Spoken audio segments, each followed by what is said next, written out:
Te encuentras en un camino en medio del bosque. Al final de ese camino hay una cabaña, y en el sótano de dicha cabaña se halla una princesa. Tú estás aquí para darle muerte. Si no lo haces, será el fin del mundo.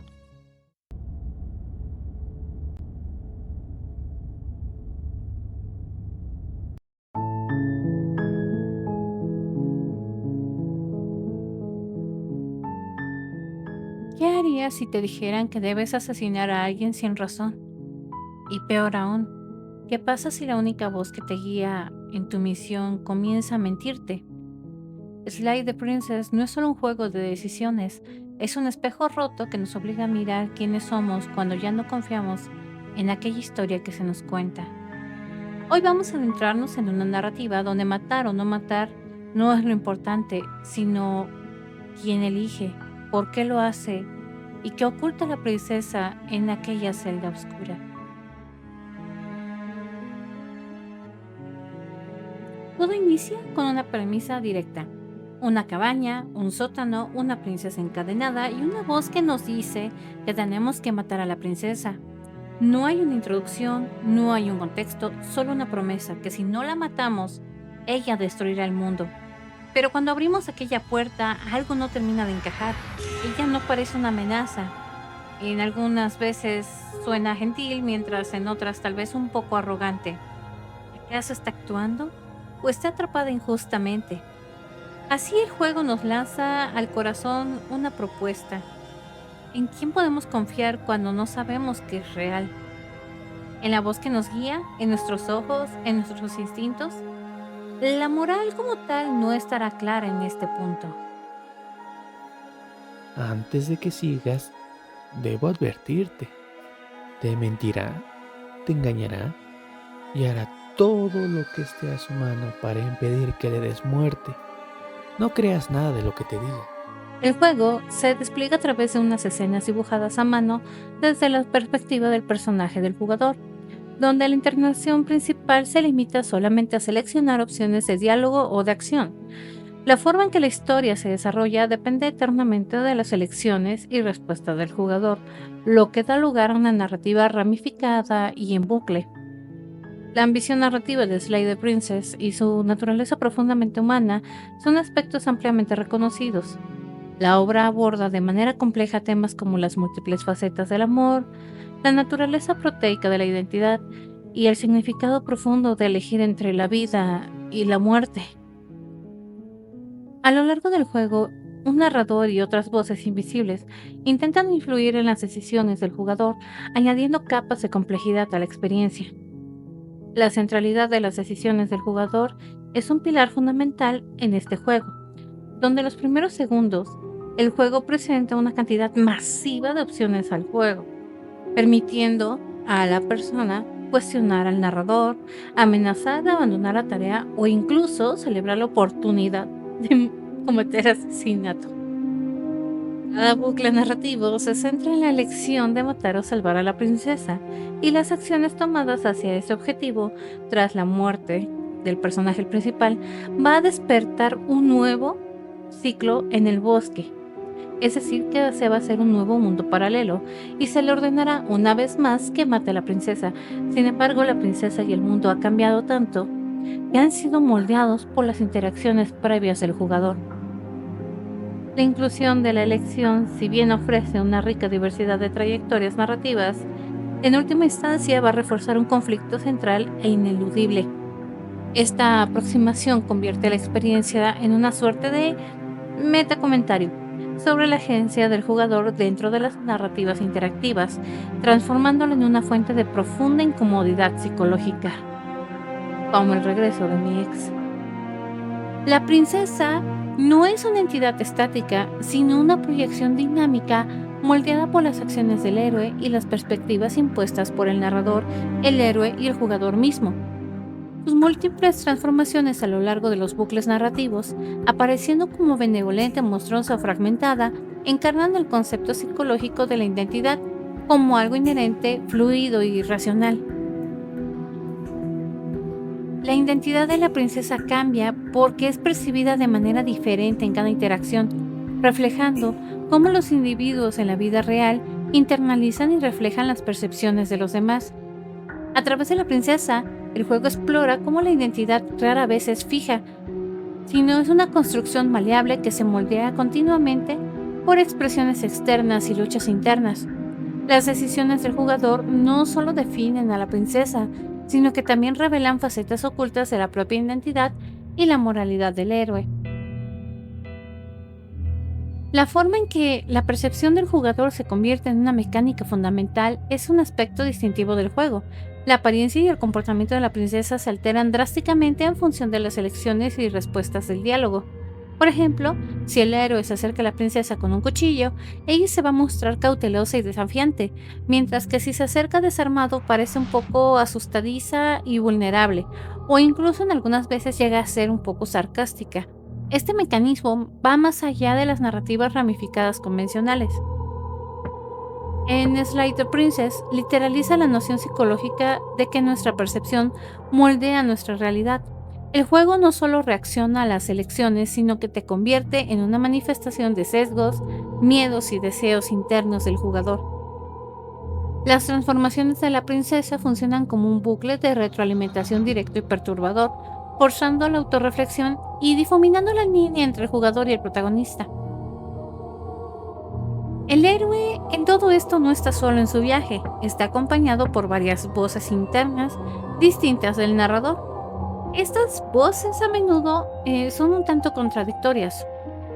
Voces que incluyen arquetipos como el enamorado, el escéptico, el oportunista, el contrario, el quebrado, el engañado, el frío, el casado, el paranoico, entre muchos otros, personifican la razón, el miedo, el desafío, y estos van a estar compitiendo por el control de las acciones del héroe hasta cierto punto. Su presencia en la narrativa refleja los diálogos internos de los individuos que experimentan al frente a decisiones moralmente complejas. Desde alguna perspectiva, estas voces pueden interpretarse como subpersonalidades del jugador. El narrador es un ejemplo de un narrador no confiable, una figura que genera disonancia cognitiva en el jugador al presentar información y motivos contradictorios. Inicialmente se nos va a presentar como un guía omnisciente que instruye al héroe a matar a la princesa para salvar el mundo. Sin embargo, su verdadera naturaleza es como un eco mortal que con sus propios miedos y sesgos se revela gradualmente. El narrador miente al jugador a lo largo de todo el juego, a diferencia de la princesa, quien es típicamente honesta, excepto en las versiones en las que el jugador ya sabe que va a ser deshonesta. De hecho, el narrador niega constantemente existencias de objetos o existencias de otras voces. Un ejemplo de esta negación es cuando está negando constantemente el espejo que llega a salir en la cabaña, a pesar de haberlo creado él mismo, lo que subraya su falta de fiabilidad y su intento de controlar la percepción del jugador. Incluso este mismo narrador llega a controlar nuestras acciones, aunque posteriormente él dice que no lo puede hacer. La manipulación del narrador no es simplemente un recurso argumental para generar giros, sino una estrategia psicológica deliberada para introducir disonancia cognitiva y amplificar el horror. Al presentar verdades contradictorias del narrador y la princesa, el juego sumerge al jugador en un estado de consciente incertidumbre y desconfianza. Esta ausencia de una realidad estable combina con el tono autoritario del narrador, que crea una profunda sensación de inquietud y paranoia, llevando al jugador a cuestionar no solo los motivos de los personajes, sino también su propio juicio y cordura. Esta es una forma sofisticada de horror psicológico que se basa en la desestabilización intelectual y emocional más que en los sustos directos. Una de las cosas que más me llamaron la atención durante este gameplay fue que el juego subvierte activamente el conocido estereotipo de la damisela en peligro o de la damisela en desgracia, donde que en lugar de que el héroe rescate a la princesa de un dragón o de un peligro inminente y sean felices por siempre, se tiene que encargar de matarla. Esta premisa inicial desafía las nociones tradicionales del heroísmo y los cuentos de hadas, cosa que a mí me fascinó, revelando que ni la princesa, ni el narrador, ni el héroe son lo que parecen. La princesa es representada como una persona en una posición de vulnerabilidad que, como tal, es superior a ti. y en su rol de princesa está diseñado para que el jugador dude antes de dañarla, fomentando así el cuestionamiento de las motivaciones del narrador. Esta destrucción de los roles arquetípicos obliga al jugador a reevaluar las percepciones entre el bien y el mal y sobre la naturaleza de las narrativas mismas, dado que ¿quién quiere matar a una princesa? O sea, es como si mataras a Blancanieves. Bueno, ya lo hicieron, pero ahora tú.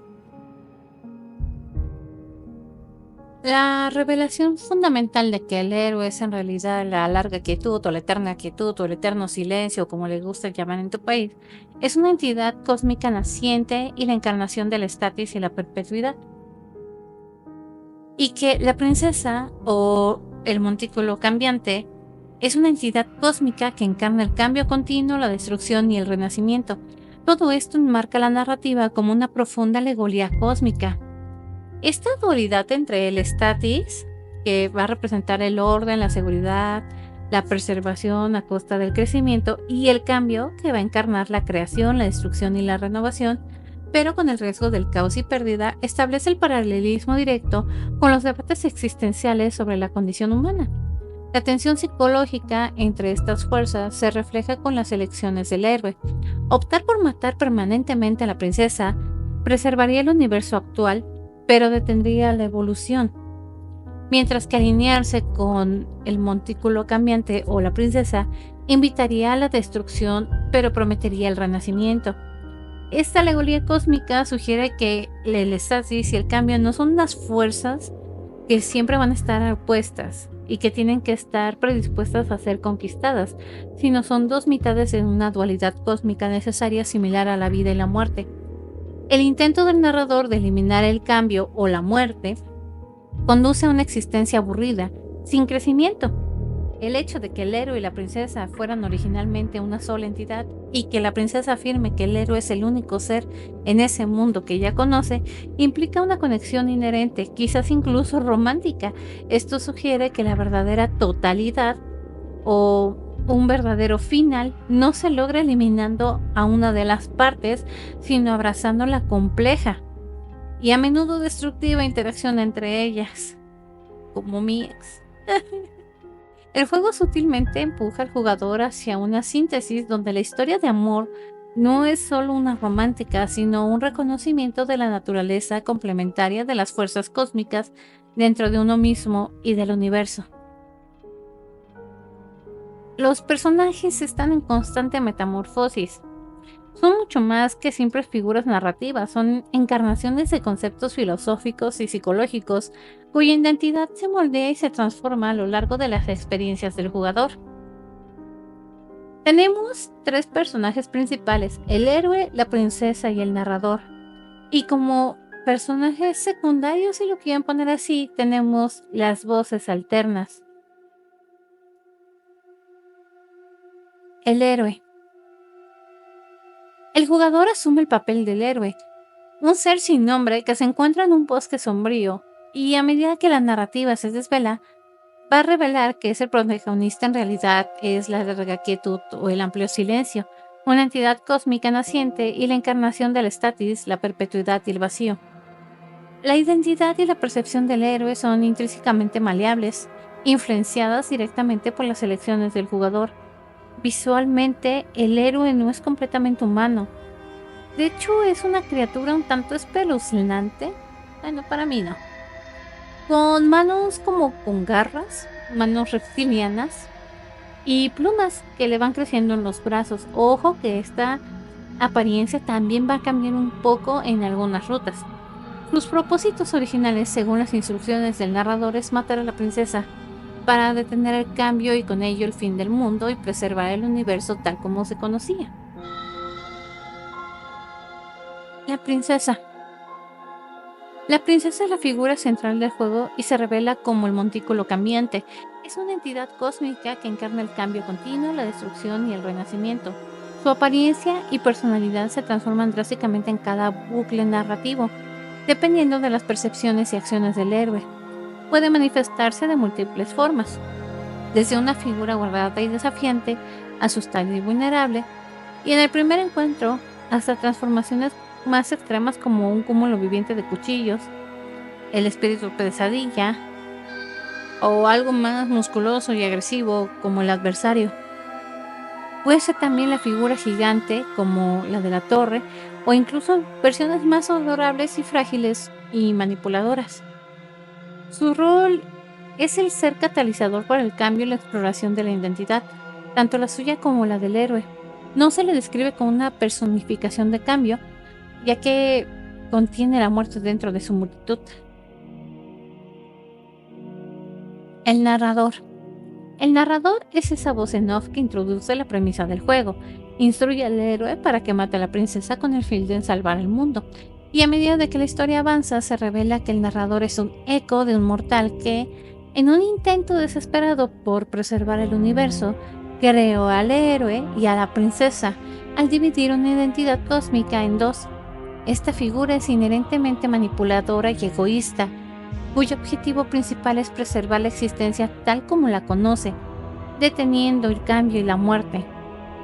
Su verdad es relativamente subjetiva y sirve a sus propios fines, lo que a menudo la lleva a mentir o a negar realidades de ciertos elementos como el dichoso espejo. Voces alternas. Además del narrador, el héroe experimenta la presencia de múltiples voces internas, como el escéptico, el oportunista, el contrario, el enamorado y muchos más. Estas voces representan diferentes perspectivas y mentalidades que surgen a partir de las acciones y percepciones del jugador. Exagerando, todas las mentalidades reales de los jugadores podrían adoptar. Se interpretan como subpersonalidades que reflejan el conflicto interno del héroe mismo, añadiendo una capa de complejidad psicológica a la toma de decisiones. Y por qué no, también un poco de humor. O sea, hay diálogos que la verdad sí te dan gracia. El juego utiliza constantemente ciertos elementos que poseen un profundo simbolismo, como la cabaña, que es el entorno recurrente en la cual se presenta la construcción o la deconstrucción creada para contener al héroe y la princesa. La cabaña es un entorno recurrente que representa la construcción o el constructo creado para contener al héroe y a la princesa. Su apariencia cambia para reflejar el debilitamiento del control sobre la princesa, simbolizando también el confinamiento y la inevitabilidad de regresar al dilema central. Por otro lado, también tenemos la hoja o la daga pristina, la cual es la representación del poder otorgado al héroe para matar a la princesa, que también luego lo mata a él. El juego establece que no se puede matar a la princesa sin que la hoja esté involucrada de alguna manera, lo que la va a convertir en un símbolo de la agencia destructiva y la herramienta del propósito impuesto. Tenemos las cadenas que, aunque no aprisionan por completamente a la princesa, simbolizan que el lugar está diseñado para mantener cautivos a ambos seres. A diferencia de la princesa, al héroe se le permite cierta libertad, aunque la princesa permanece encadenada hasta el verdadero final, lo que subraya su rol como la fuerza contenida. Y por último tenemos el dichoso espejo, el cual está presente en algunos bucles narrativos y va a reflejar la verdadera naturaleza del héroe como el vacío entre los bucles. El narrador es un intento de manipular la percepción del jugador, niega constantemente esta existencia del espejo, lo que refuerza su falta de fiabilidad y su agenda oculta. ¿Cuántas princesas debo traerte para que estés completa? Slide the Princess es un título que sobresale en su capacidad para tejer una compleja red de horror, manifestándose tanto a un nivel psicológico como cósmico y a menudo fusionando estos elementos en un toque único de comedia negra. El juego profundiza en el horror psicológico al manipular directamente la percepción del jugador. Constantemente se aprovecha de la propia percepción del jugador y lo castiga por interpretar la situación de una manera particular. Esto genera una profunda incomodidad, ya que las decisiones y creencias del jugador son directamente reflejadas y desafiadas por la progresión del juego.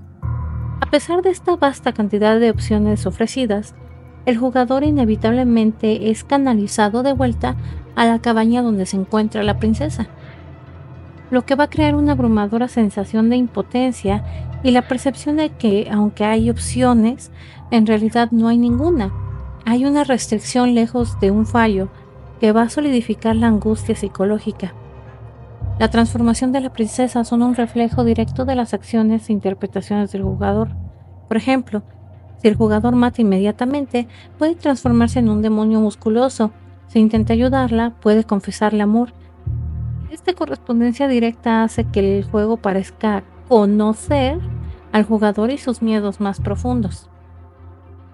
La aparición de múltiples voces, además del narrador, eleva este conflicto a una escala incomprensiblemente vasta, donde el destino del universo mismo está en juego, dictando por fuerzas que trascienden la comprensión mortal.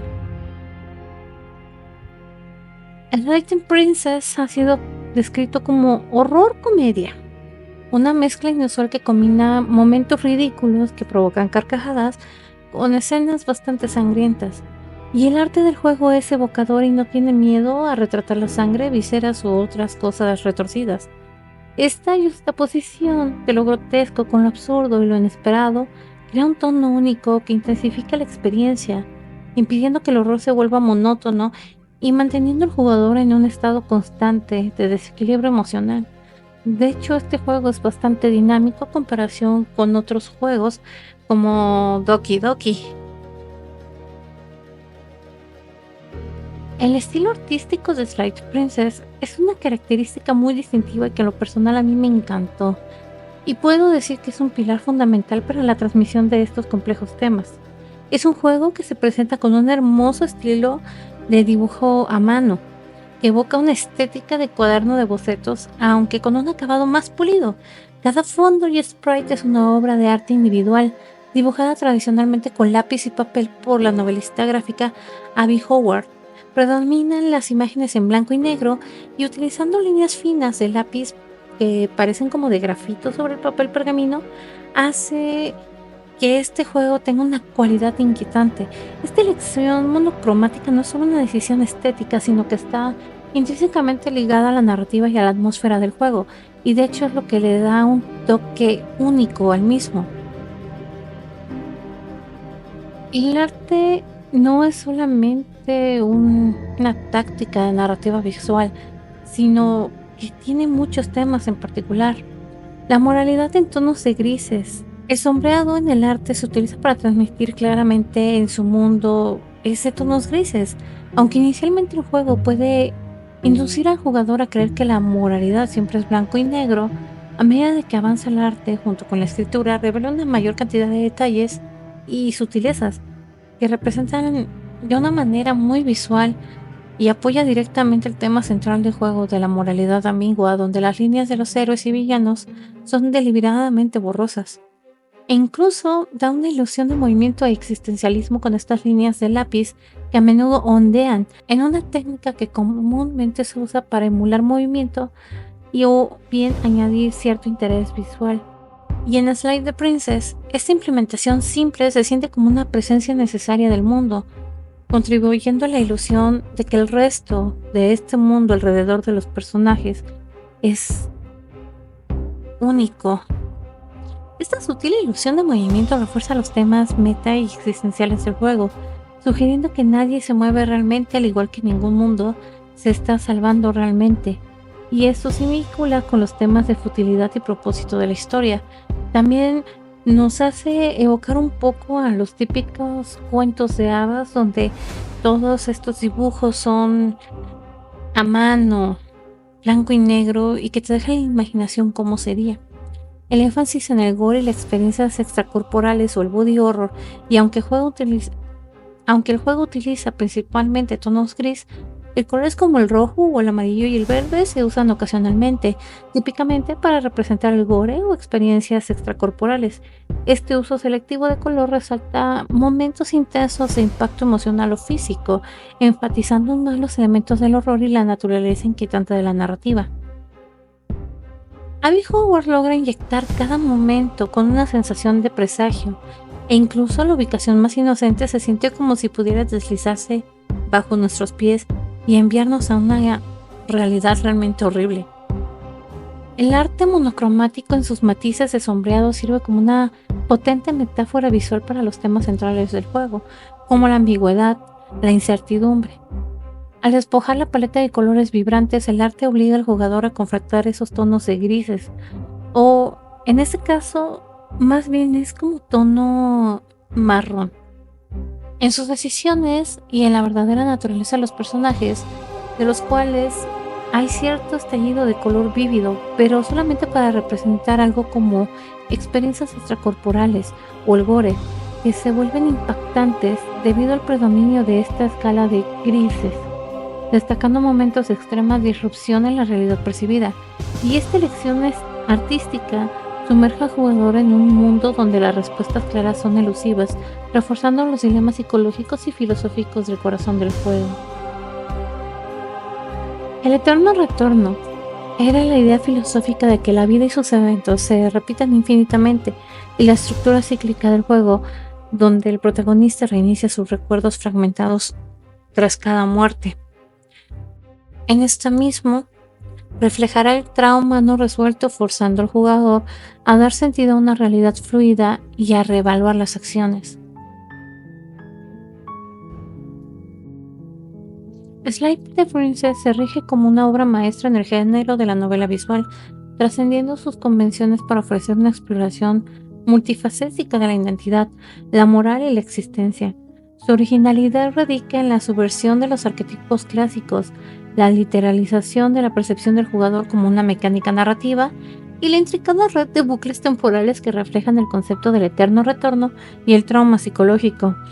El juego destaca por su narrativa profunda, sus personajes complejos que actúan como alegorías cósmicas del estasis y el cambio, y su habilidad para inducir el horror psicológico y cósmico a través de la manipulación, la percepción y la disonancia conectiva.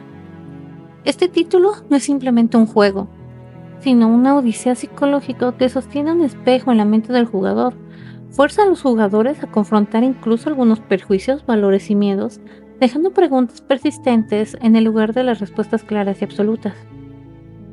Su éxito va a radicar en la capacidad de crear una experiencia profunda, personal y reflexiva, donde cada elección, por pequeña que sea, resuena a través de múltiples realidades y revela facetas ocultas, tanto para el héroe como para el jugador.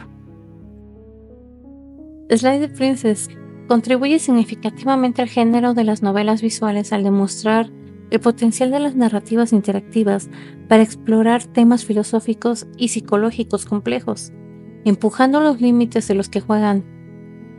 Es un testimonio del poder de la narrativa y el arte, y sobre todo también el sonido, para crear una experiencia inolvidable que desafía las expectativas y fomenta una profunda introspección. Gracias por llegar hasta el final del video. Espero te haya gustado el análisis del juego.